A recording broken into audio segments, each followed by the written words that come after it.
Are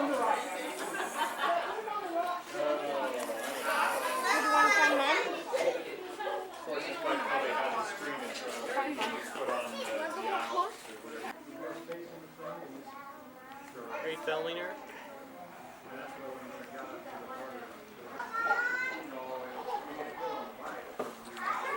Where are you going, Paige? Watch out. You're such a There's stuff on the squirmy little ground. thing. Watch out. Do you want your shoes? Here, let's get your shoes. Tell Ethan to put your shoes back on. Do stuff like this. Like think he's okay because he'll be okay for a little while and then play with it out here, sweetie. Push it back that way. Oh. She said sorry. Go get it and take it out that way, Isaac. Sorry, Isaac. Yeah, she'll grab that tongue and away she'll go. Let me at it. Now, Isaac, Pull it, Paige. Pull it, Paige, and Isaac will It's a trailer, not a wheelbarrow. Hey, Isaac, you push it back now. Paige, give him the handle. She's trying to give it. She's trying to give it to him. Think, but I don't know. Tom didn't like that.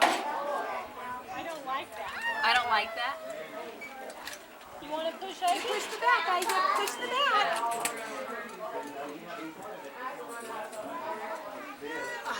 No, no. No, What do you have in there? She's decided she wants to. It's so Telling him something, but I don't.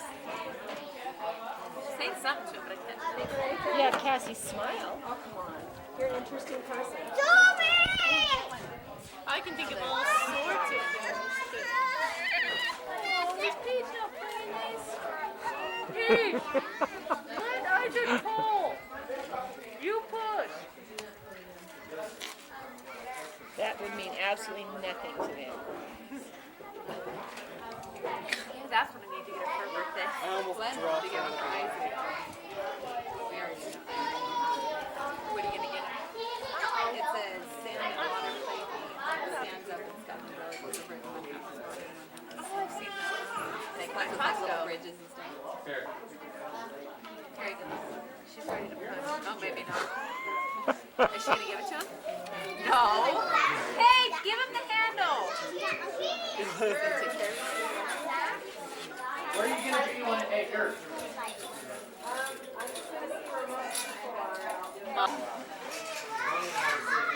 She'd make a great pioneer. Paige, take it easy. Paige looks like she's totally exerting all this effort. He's just There's a little lollygagging along there. He's gonna turn around though. That's what I'm worried about. We'll just keep going. It's down grade. Just keep on. Isaac! Glenn wanted to get him one of those. We've worn out more than one way. What, for you to push it around in? Or? I go on a hill now, so I go down the driveway and I go on. He's like, yeah, you can put him and Ellen. I remember Adam. Yeah, yeah.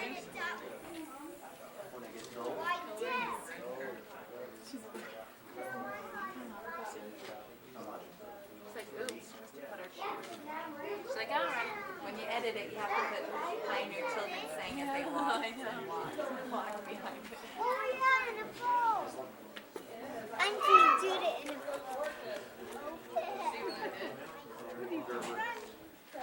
She's just eating all over it. Yeah, she's trying to get down. Working on her immune system. Well, I want to get one of those little cars. Ethan's going to take pictures of everybody around. That one and this. I saw on the Walmart website. What are you for $25? Really? Yeah. Still in primary. Just a basic one. But I went to the store the other day and they don't have This it. dirt has been So you get the projects ready? I don't think her legs decide enough for it. I just put it. Wow.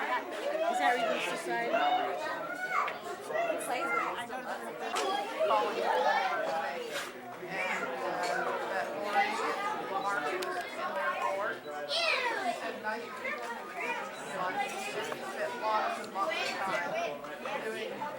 Hold it up, Quinn.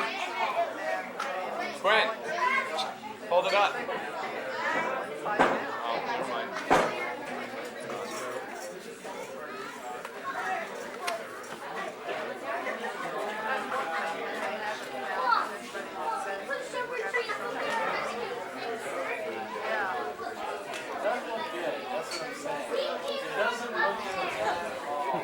Like I said, lying about his age, that everything. And we all want him. You don't know he lied to her. Well, she might have been, She might have known instead of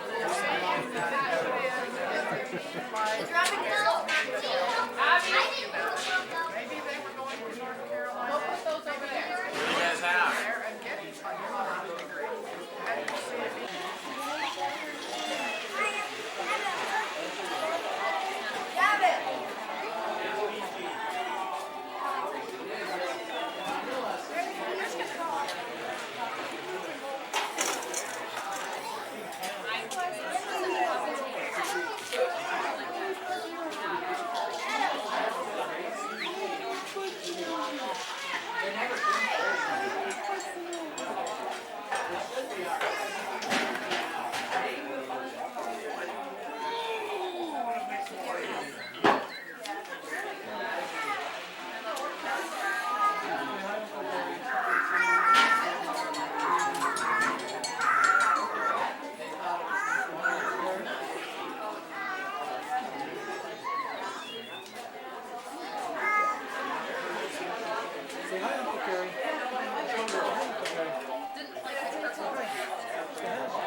Isaac.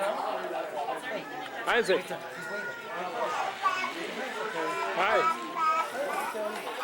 Hi, Isaac. Buy that in March of '03, Yes, yes, that was an '02, but he bought it in March of '03. and it had never been Right, sold brand before new, 'cause that. I was there when he bought it. He bought it from Brent Brown in Provo. Because the check engine light's on, it's gotta go in, and that's, but it's only good for 24 months, but it was put in size that it was built in July of '02 and wasn't open until March of '03. I got my How's Buckle? Is he a nice guy? Are you gonna squirt again, Dad? Dad? But not at potential to do. What does he think about the football season? Oh, that's right. So you're glad you didn't have to do It's kind of scary to see glad somebody you- write notes like that. Ornery young would have been woman. dreading. Well, you just think like healthy woman. Hi, Paige. A pleasant appearance. Yeah, I think that's a good point. Maybe if you like. That's her silly grin. Give her your silly smile. Yes. Hey, cutie. Maybe he did that like so you'd have the option to back down. Yeah, family practice. She isn't cute at all, is she? Oh no, she's ugly. I think we'll send her back. I can get that. So you're gonna, now this has turned out to be nice, but not what you were looking for. You're gonna follow up on the other guys? There's one that I'm fairly certain of to carry. What do you think? Huh? I don't know. That's what I thought.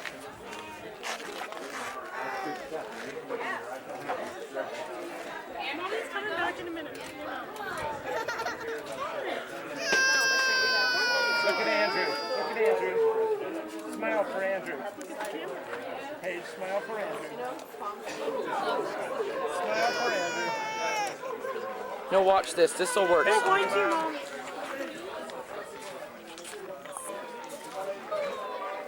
It's tough to be two.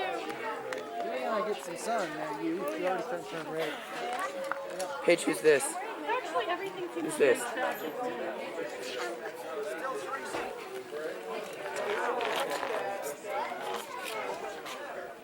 Maybe Michelle would like the rocking chair, Sarah. Oh, I'm fine. No, I'm fine. Bryce's little boy. Paige. Has such a distinct look at He does.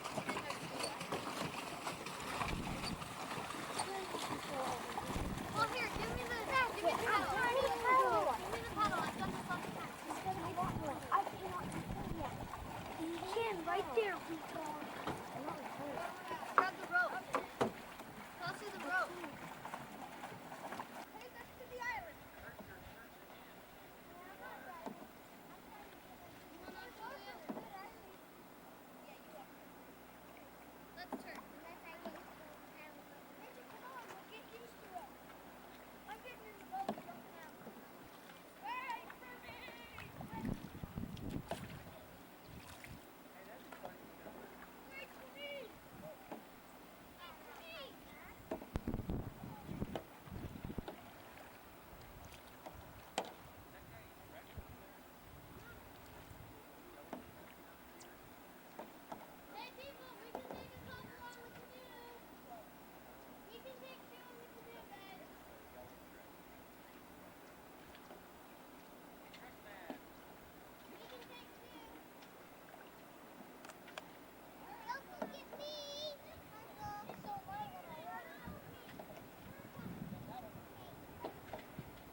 How many of these do you think I've got?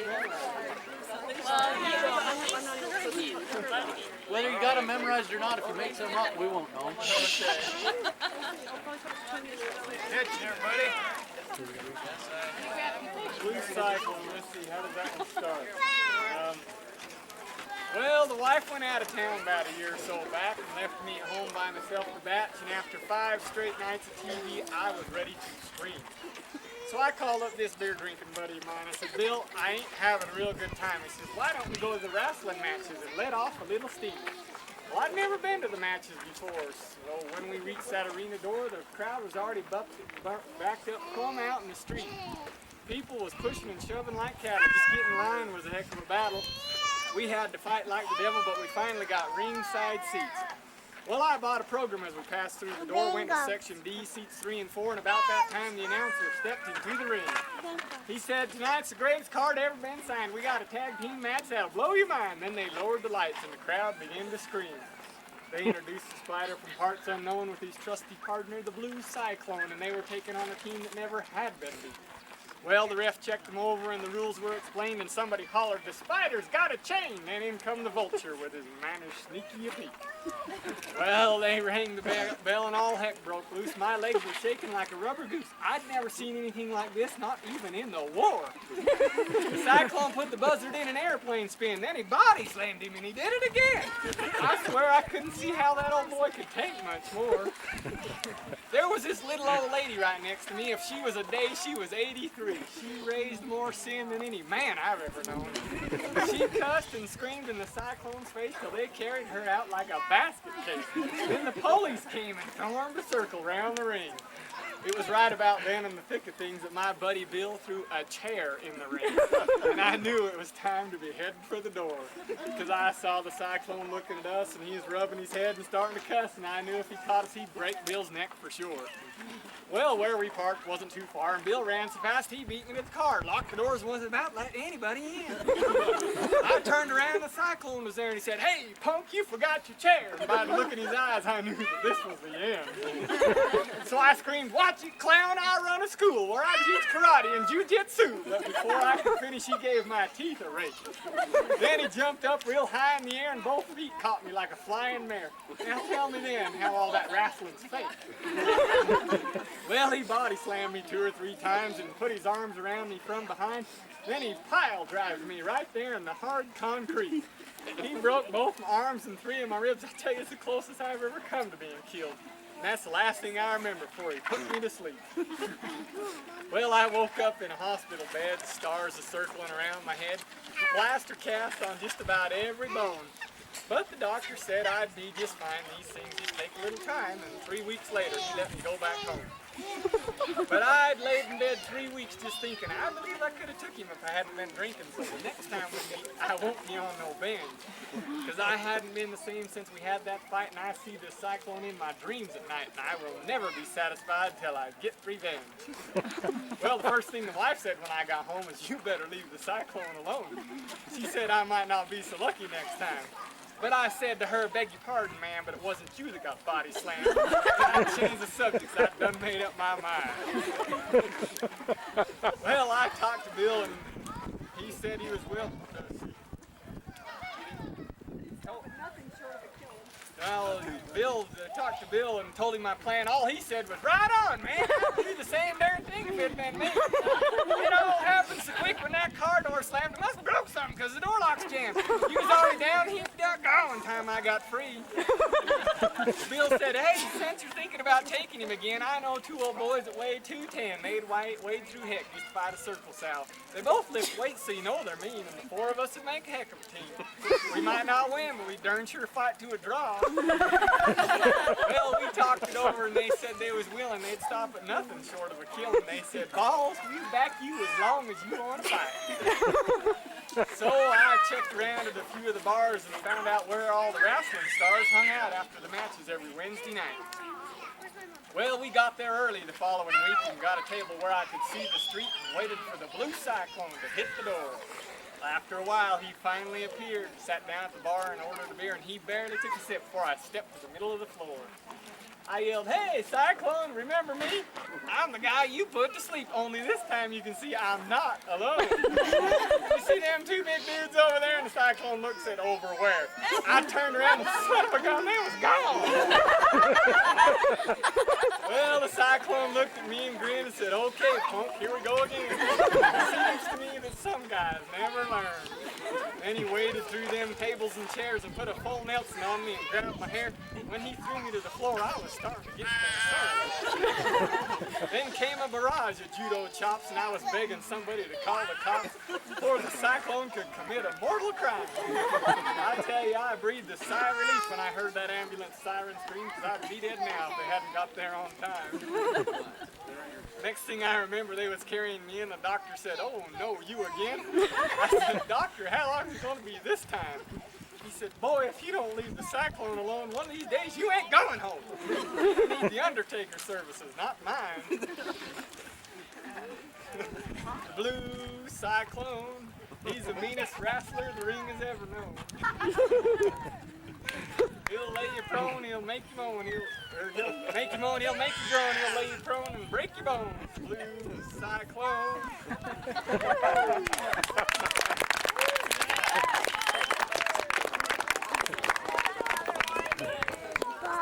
Okay, now. Full Creek Pass. This is for you, John. Where'd he go? All you want to be truck drivers.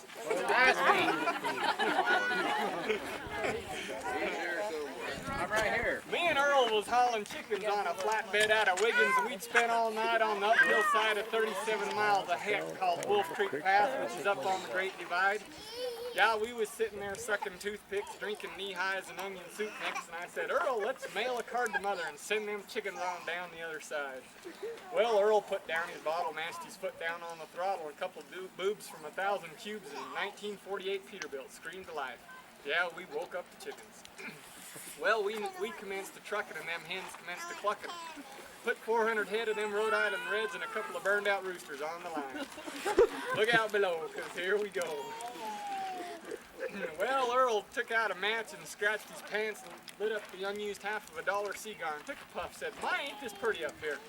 I said, "Earl, this hill can spill us. You better slow down or he's going to kill us. Just make one mistake and it's the pearly gates of them 85 crates of USDA-approved cluckers. You want to hit second?" Well, Earl grabbed on the shifter and he stabbed it into 5th gear. The fully illuminated, chromium-plated, genuine accessory shift knob come right off in his hand. I said, "You want to put that thing back on, Earl?" Well, Earl was trying to thread it on there when the fire fell off of his cigar and dropped down, rolled around, lit the cuff of Earl's pants, burned a hole in his sock. Yeah, it sort of set him right on fire. Well, I looked out the window and started counting phone poles going by at the rate of 4 to the 7th power. I put 2 and 2 together, added 4 and carried 12 and come up with 22,000 telephone poles an hour. I looked at Earl and his eyes was wide, his lip was curled, his leg was fried, his hand was froze to the wheel like a tongue to a sled in the middle of a blizzard. I said, "Earl, I'm not the type to complain, but the time has come for me to explain that if you don't apply some brakes real soon, they're going to have to pick us up with a stick and a spoon." Well, Earl reared back, cocked his leg, stepped down on the brake as hard as he could, and the pedal went clear to the floor and stayed there. He said it was sort of like stepping on a plum. Well, from there on down, it just wasn't real pretty. It was Hairpin County and Switchback City. One of them looked like a can full of worms, another looked like malaria germs. Right in the middle of the whole dang show was a real nice tunnel now, wouldn't you know? The clearance sign says it's at the 13 line, but them chickens was stacked at 13.9. We shot that tunnel to 110 like gas through a funnel and eggs through a hand and took that top row of chickens off slicker and scum on a Louisiana swamp. We went down and round and round and down until we run out of ground at the edge of town and bashed into the side of the feed store in downtown Pagosa Springs. Wolf Creek Pass way up on the Great Divide, trucking on down the other side.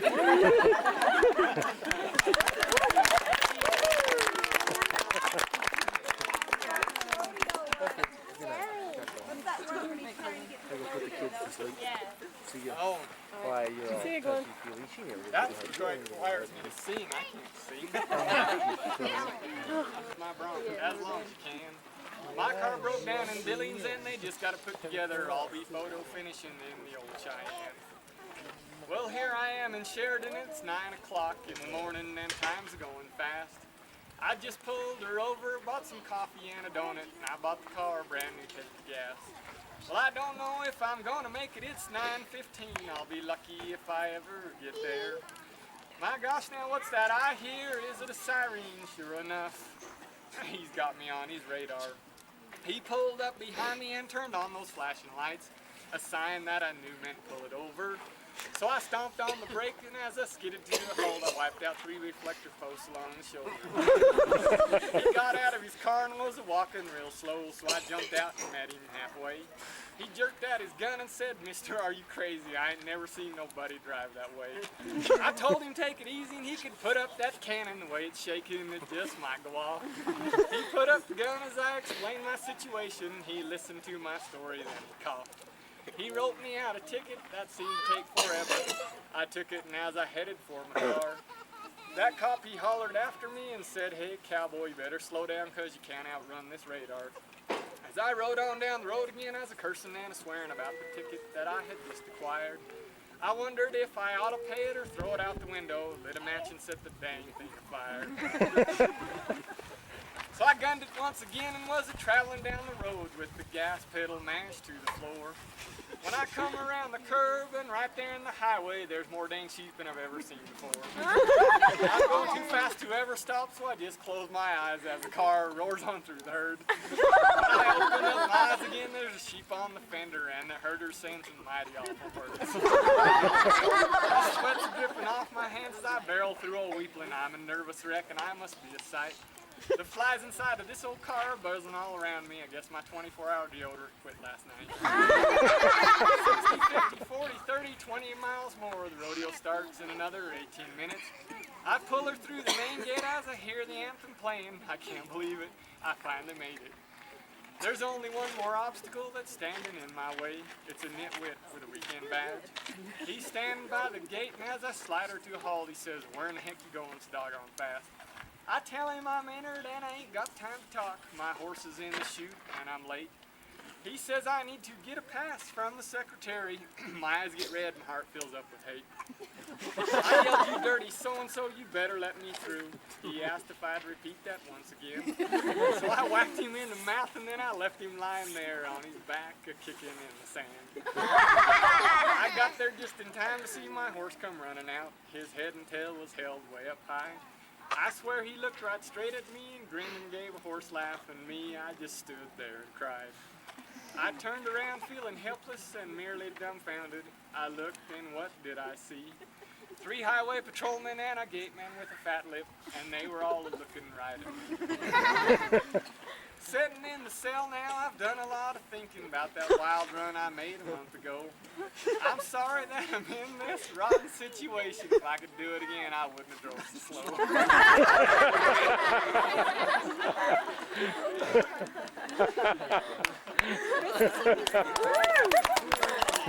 That's too true to life is the only problem. I'm lucky I still have a driver's license. This summer down to Mississippi, visit my granny in her antebellum world. I'd run barefooted all day long, climbing trees, free as a song, and one day I happened to catch myself a squirrel. Well, I stuffed him down in an old shoebox and punched a couple of holes in the top, and when Sunday came, I snuck him into church. I was sitting way back on the very last pew, showing him to my good buddy Hugh, when that squirrel got loose and went totally berserk. What happened next is hard to tell. Some thought it was heaven, others thought it was hell, but the fact that something was among us was plain to see. As the choir sang "I Surrender All," the squirrel ran up Harv Newman's coveralls, and Harv leaped to his feet and said, "Something's got a hold on me!" As that squirrel made Harv hit the aisles dancing and screaming. Some thought he had religion, others thought he had a demon, and Harv thought he had a weed eater loose in his feet. He fell on his knees to plead and beg, and the squirrel ran out of his breeches leg unobserved to the other side of the room. All the way down to the amen pew where sat Sister Bertha Better Than You, who'd been watching all the commotion with sadistic eyes. But shoot, you should have seen the look in her eyes when that squirrel jumped her garters and crossed her thighs, and she jumped to her feet and said, "Lord, have mercy on me." As that squirrel made laps inside her dress, she began to cry and then to confess the sins that would make a sailor blush with shame. She told of gossip and church dissension, but the thing that got the most attention is when she talked about her love life, and then she started naming names. Well, 7 deacons and the pastor got saved, and $25,000 got raised, and 50 volunteered for missions in the Congo on the spot. And even without an invitation, there were at least 500 rededications, and we all got rebaptized, whether we needed it or not.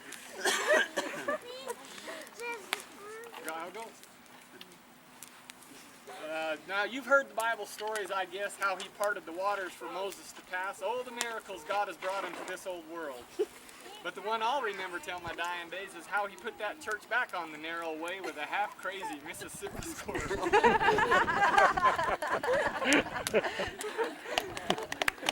Here's for you, Glenn. Where you at?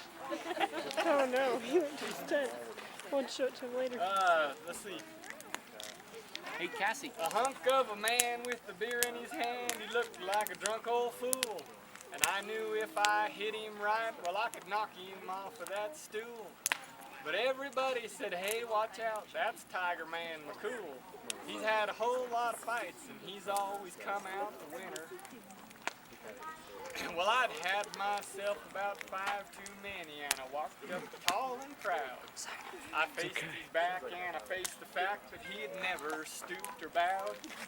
I said, Tiger Man, you're a pussycat, and the hush fell on the crowd. I said, let you and me go outside and see who's the winner. Well, he gripped the bar with one big hairy hand, and he hoisted against the wall. He slowly looked up from his beer, and my gosh, that man was tall.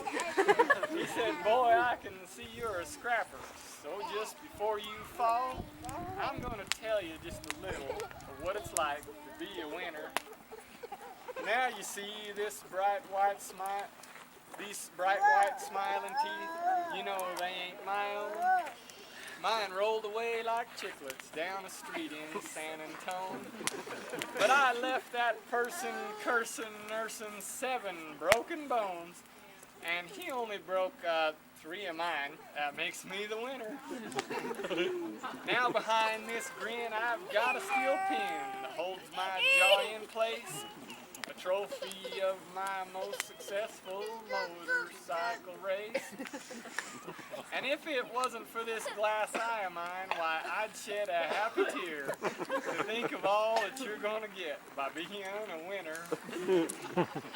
I've got arthritic elbows, boy, I've got dislocated knees from picking fights with thunderstorms and charging into trees.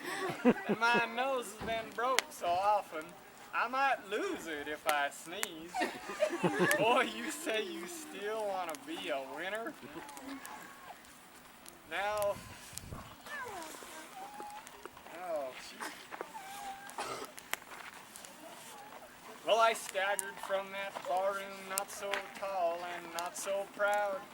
Behind me, I still hear the hoots and laughters of the crowd. But my eyes still work and my nose still smells and my teeth are still in my mouth. And you know, I guess that makes me the winner!